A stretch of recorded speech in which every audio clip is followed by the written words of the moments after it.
નમસ્તે, સ્વાગત છે કાવ્ય વિરામમાં. આજે આપણે દલપત રામની એક કાવ્ય રચના જોઈએ. કરતા જાળ કરોળિયો ભોંય પડી પછડાય, વણ તૂટેલે તાંતણે ઉપર ચડવા જાય. મહેનત તેણે શરૂ કરી ઉપર ચડવા માટ, પણ પાછો હેઠો પડ્યો, ફાવ્યો નહીં કો ઘાટ.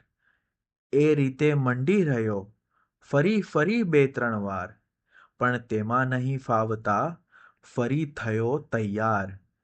હિંમત રાખી હોંશથી ભીડ્યો છઠ્ઠી વાર, ધીરજથી જાળે જઈ પહોંચ્યો તે નિર્ધાર. ફરી ફરીને ખંતથી યત્ન કર્યો નહીં હોત, ચગદાઈ પગ તળે મરી જાત વણમોત.